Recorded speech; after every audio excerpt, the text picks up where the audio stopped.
청취자께서 보내주신 자료를 깊게 파고드는 시간입니다. 오늘은 건축가 크리스토퍼 알렉산더의 역작이죠. 질서의 본질을 한번 살펴보겠습니다. 네, 정말 방대한 책이죠. 맞아요. 그중에서도 제2권의 제9장, 전체, 모든 단계는 항상 전체를 향상시키는 데 기여한다. 이 부분을 오늘 좀 집중적으로 이야기 나눠보려고 합니다. 네, 제목부터가 아주 강렬하죠. 오늘 저희의 목표는 알렉산더가 계속해서 말하는 이 살아있는 프로세스라는 게 도대체 뭔지, 그 본질을 한번 파헤쳐보는 겁니다. 살아있는 프로세스요? 네, 그게 그림 한 점이든 건물 한 채든 아니면 거대한 도시광장이든 무언가를 만들어가는 모든 단계가 어떻게 그 대성의 전체성을 더 좋게 만드는 걸 목표로 하는지 그 구체적인 방법들을 한번 들여다보면 좋겠습니다. 좋습니다. 그럼 가장 핵심적인 원칙부터 시작해보죠. 모든 단계가 전체를 향상시킨다. 책에서는 이걸 설명하려고 화가 마티스의 그림을 예로 들더라고요. 맞아요. 마티스가 여인의 머리를 그리는 그 장면을 한번 상상해보세요.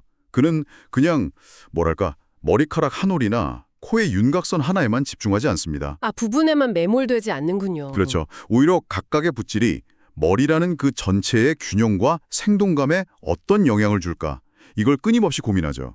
붓질 하나가 단순히 디테일을 추구하는 걸 넘어서서 전체 구성의 생명력을 강화하는 행위가 되어야 한다는 겁니다. 듣고 보면 너무나 당연하고 상식적인 이야기처럼 들리는데요. 바로 그 지점입니다. 무언가를 만들 때 전체적인 조화를 생각하는 건 사실 기본이잖아요. 맞아요. 알렉산더가 이게 지독히 상식적인 원칙이라고 말하면서 동시에 현대사회의 수많은 활동들, 특히 건축이나 도시계획에서는 이 상식이 철저하게 무시당하고 있다고 비판하죠. 여기서부터 우리가 당연하게 여기는 것과 현대적인 실행 방식 사이에 깊은 균열이 드러나기 시작하는 겁니다. 그 균열을 보여주는 아주 생생한 일화가 나오죠. 1980년대 캘리포니아 패서디나시에서 있었던 일인데 네, 그 이야기 정말 재밌죠. 알렉산더가 시 조례에 정말 간단한 규칙 하나를 제안했잖아요. 새로 짓는 모든 아파트는 거리와 이웃의 삶에 실질적으로 기여해야 한다. 이것만큼 상식적인 말이 또 있을까요? 그러니까요. 누가 봐도 좋은 말이잖아요. 그런데 당시 시의회 의장의 반응이 격분이었다고요? 네, 격분이었죠. 그는 알렉산더를 노려보면서 이렇게 쏘아붙였어요. 당신 공산주의자요. 공산주의자라니요? 그러고는 그냥 더 이상의 토론도 없이 그 조항을 삭제해버렸습니다. 아니, 건물 하나가 주변에 좋은 영향을 줘야 한다는 게 어떻게 그런 이념적인 공격을 받을 수 있는 거죠? 저는 이 부분이 잘 이해가 안 가더라고요. 알렉산더가 바로 그 점을 지적하고 싶었던 겁니다. 이 일화를 통해 두 가지를 보여주는데요. 첫째는 전체를 좋게 만들자는 아이디어가 현실에서 얼마나 격렬한 저항에 부딪히는지 그걸 보여주고요. 네. 그리고 둘째는 이게 더 중요한데 우리 모두의 내면에 자리 잡은 어떤 부정적인 목소리의 존재를 폭로하는 거예요. 부정적인 목소리요? 네. 그 목소리는 계속 우리에게 속삭이는 거죠. 야, 그건 네가 상관할 바 아니야. 네 책임은 딱 네가 맡은 그 건물, 그 좁은 경계선 안에서 끝나는 거야. 라고요. 이렇게 더 큰 전체를 치유해야 할 우리의 책임을 잊게 만들고 아주 지엽적인 것에만 집중하게 만드는 목소리가 있다는 겁니다. 그 부정적인 목소리 이야기가 정말 흥미롭네요. 지엽적인 것에만 집중하게 만든다. 그렇다면 반대로 알렉산더가 말하는 전체를 제대로 따라간 상공 사례도 있겠죠. 물론입니다. 그 대표적인 예시가 바로 900년에 걸쳐서 만들어진 베네치아의 산마르코 광장입니다. 산마르코 광장. 그런데 여기서 바로 궁금증이 생겨요. 900년 동안 수많은 사람들이 대를 이어서 작업을 했는데 어떻게 지금처럼 완벽한 통일성을 가질 수 있었을까요? 그렇죠. 마치 한 명의 천재 건축가가 처음부터 끝까지 계획한 것처럼 보이잖아요. 여기에 뭔가 비밀이 있는 건가요? 바로 그게 이 장의 핵심 수수께끼입니다. 처음 돌을 놓았던 사람은 900년 뒤의 최종 모습을 전혀 몰랐죠. 그럼 보이지도 않는 그 전체가 어떻게 그 긴 과정을 이끌 수 있었을까? 네. 알렉산더는 그 비밀의 열쇠로 잠재적 중심, 그러니까 레이튼 세너스라는 개념을 제시합니다. 잠재적 중심이요? 네. 책에 실린 도해들을 보면 이해가 쉬운데요. 각 시대의 건축가들은 미래에 완성된 광장을 본 게 아니에요. 그들은 지금 현재의 구조를 봤습니다. 그리고 그 안에서 뭔가 좀 더 강해지고 더 분명해져야 할 가능성을 본 거죠. 가능성이요? 네, 아직은 희미하지만 저 부분이 발전하면 전체가 훨씬 더 좋아지겠는데 하고 느껴지는 부분, 그게 바로 잠재적 중심이라는 겁니다. 예를 들면 어떤 걸까요? 여기에 새로운 건물이 들어서서 경계를 만들어줘야 한다 라는 잠재적 중심으로 작용하는 거죠. 어허, 그러니까 미래의 청사진을 보고 따라한 게 아니라 현재 상태의 약점이나 가능성을 보고 한 단계씩 개선해 나갔다는 거군요. 정확합니다. 그 과정은 4단계 주기로 설명돼요. 1. 현재 있는 그대로의 구조를 깊이 이해하고 2. 그 안에서 강화되어야 할 잠재적 중심을 찾아내고 3. 그 중심을 더 강하게 만들 구체적인 행동을 구상한 뒤 4. 실제로 건축을 실행하는 거죠. 이 과정은 기존 구조를 존중하니까 구조 보전적이고 동시에 그 안에 가능성을 키워나가니까 구조 향상적인 셈이죠. 900년간 이 주기가 수없이 반복되면서 지금의 산마르코 광장이 탄생한 겁니다. 알겠습니다. 그런데 900년이라는 거대한 시간 단위에서 이제 개별 건축가의 디자인 과정으로 초점을 한번 옮겨보죠. 여기서 알렉산더가 기존의 디자인 방식, 특히 스케치를 아주 강하게 비판하더라고요. 네, 맞아요. 솔직히 좀 의아했어요. 스케치 없이 건축가가 어떻게 일을 하죠? 거의 뭐 눈 가리고 일하라는 것처럼 들리기도 하는데요. 하하, 정말 날카로운 지적이세요. 그리고 그게 바로 대부분의 건축가들이 느낄 법한 반감일 겁니다. 하지만 알렉산더의 주장은 스케치 자체라 나쁘다는 게 아니라 스케치가 지나치게 구체적이라는 근본적인 문제를 안고 있다는 거예요. 지나치게 구체적이라는 게 문제라니 그것도 좀 역설적으로 들리네요. 그렇죠. 하지만 한번 생각해 보세요. 건축가가 아이디어를 떠올리고 종이에 쓱쓱 스케치를 합니다. 그 순간 아직 결정되지 않았어야 할 수많은 정보들이 그냥 멋대로 결정되어 버려요. 아, 예를 들어 창문을 낸다는 핵심 아이디어만 있는데도 스케치를 하려면 어쩔 수 없이 창문의 정확한 위치, 크기, 모양까지 다 그려 넣어야 하잖아요. 그렇죠. 그려야 하니까요. 알렉산더는 스케치에 담긴 정보의 20%만이 진짜 고민해서 내린 결정이고 나머지 80%는 그저 그림이라는 형식 때문에 어쩔 수 없이 채워넣은 임의적인 정보일 수 있다고 말합니다. 그리고 이 80%의 임의적인 정보가 프로젝트 전체를 잘못된 방향으로 끌고 갈 수 있다는 거죠. 와, 80%가 임의적인 정보일 수 있다는 건 정말 생각도 못했네요. 그럼 스케치 대신 뭘 사용하라는 거죠? 그 대안이 바로 마음의 눈, 즉 mind's eye입니다.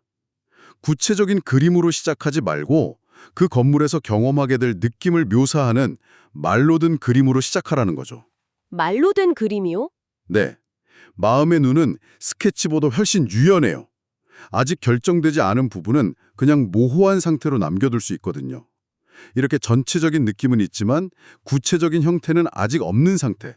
이걸 알렉산더는 형태적 잔물결이라는 아주 멋진 이름으로 부릅니다. 형태적 잔물결. 마치 물에 돌을 던졌을 때 퍼져나가는 파문 같은 이미지네요.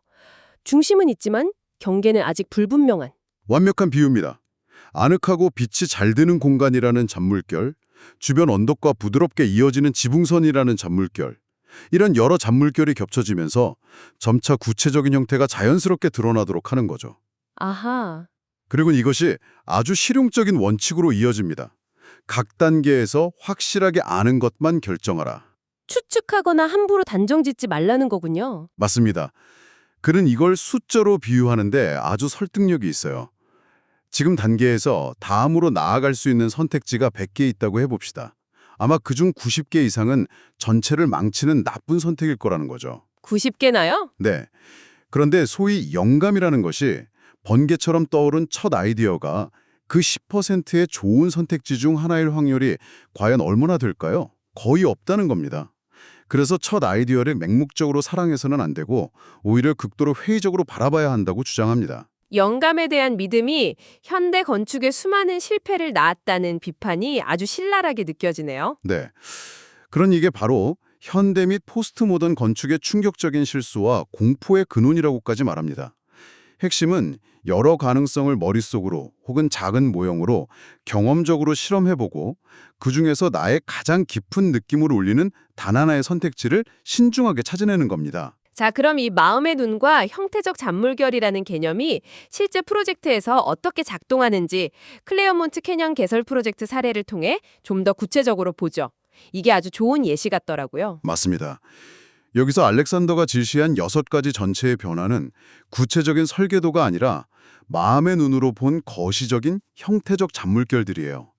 첫 번째 잔물결은 접근성입니다. 접근성. 거대하고 위압적인 협곡을 누구나 쉽게 다가갈 수 있도록 등고선을 따라 부드럽게 이어지는 길의 네트워크를 상상하는 겁니다. 아, 그러니까 길의 정확한 위치나 폭을 정하는 게 아니라 쉽게 다가갈 수 있다는 그 경험 자체를 먼저 상상하는 거군요. 아름다운 본래 형태를 드러내기 위해 나무들을 어떻게 다듬을지 상상하는 거예요. 세 번째는 중심 찾기. 이건 단순히 지리적 중앙이 아니에요. 그럼 뭐죠? 협곡 전체에 구심점을 부여할 수 있는 어떤 영적인 의미의 중심을 찾아내고 그곳에 상징적인 성 같은 건물이 있는 모습을 마음의 눈으로 그려보는 거죠. 그냥 건물을 짓는가 아니라 전체 공간에 의미를 부여하는 중심을 먼저 설정하는 거네요. 네. 네 번째는 여기서 더 나아가 두 개의 중심 체계를 상상합니다. 거대한 협곡이라는 큰 중심과 그 안에서 보석처럼 빛나는 작은 건물이라는 중심이 서로를 강화하는 구조를 떠올리는 거죠. 흥미롭네요. 다섯째는 질감. 초원과 나무의 비율 같은 통계적인 특성을 고려해서 협곡 전체의 분위기를 결정하는 거고요. 마지막 여섯 번째는 경계입니다. 협곡 바닥의 평범한 도로를 협곡의 기반을 정의하는 강력하고 넓은 녹색 띠로 변형시키는 상상을 하는 겁니다. 듣고 보니 정말 중요한 건 이 6가지 잔물결을 상상하는 단계에서는 아직 건물의 디자인이나 길의 재료 같은 세부 사항은 전혀 결정되지 않았다는 점이네요. 핵심입니다. 이 6가지는 서로 겹쳐지면서 하나의 일관된 비전, 즉 이 협곡이 어떤 느낌의 장소가 되어야 하는지에 대한 총체적인 그림을 마음속에 만들어주는 역할을 할 뿐입니다.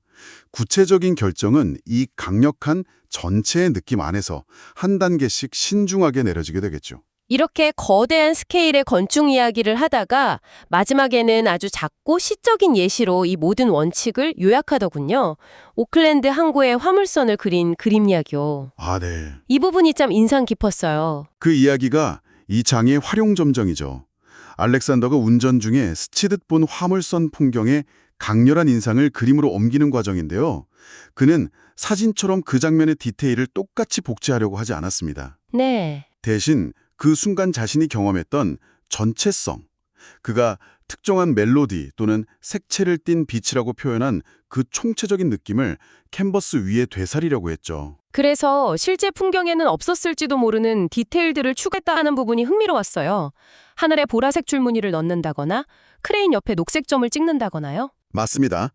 그 디테일들은 사실적 고증을 위해 추가된 게 아니에요. 그 보라색 줄무늬, 그 녹색 점이 추가되었을 때 비로소 그림 전체가 그가 처음 봤던 풍경이 주었던 것과 똑같은 종류의 빛과 느낌을 발산하기 시작했기 때문에 선택된 겁니다. 아, 이제야 완전히 이해가 되네요.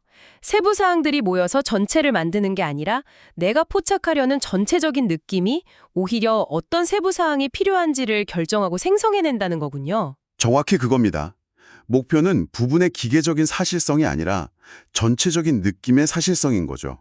이것이야말로 살아있고 전체를 향상시키는 프로세스의 본질이라고 알렉산더는 말하고 있습니다. 오늘 이야기를 정리해보면 살아있는 모든 창조 과정은 보이지 않는 전체에 의해 인도된다는 거네요. 네, 900년에 걸쳐 도시를 만드는 거대한 과정부터 캔버스에 긋는 붓질 한 번에 이르기까지 모든 단계는 단순히 무언가를 더하는 행위가 아니라 전체 구조의 생명과 느낌을 보존하고 더 나아가 향상시키는 행위여야 한다는 것. 네. 오늘 대화에서 잠재적 중심이라는 개념, 성급한 스케치보다 강력한 마음의 눈, 그리고 섣고른 영감이 아닌 확실성을 가지고 나아가는 원칙, 이 세 가지를 기억하시면 알렉산더의 생각을 이해하는 데 큰 도움이 될 겁니다. 알렉산더의 이야기는 물론 건축에 대한 것이지만 듣다 보니 사실 이건 생명력 있는 무언가를 창조하는 모든 행위에 대한 깊은 통찰인 것 같아요. 그렇죠. 어디에나 적용할 수 있죠. 이 전체를 향상시킨다는 원칙을 지금 여러분이 하고 있는 프로젝트나 이끌고 있는 팀 혹은 나누고 있는 대화에 어떻게 적용해 볼 수 있을까요? 여러분의 일과 삶 속에 숨어있는 발견되고 향상되기를 기다리는 잠재적 중심은 과연 무엇일지 한번 생각해 보시는 것도 좋겠습니다.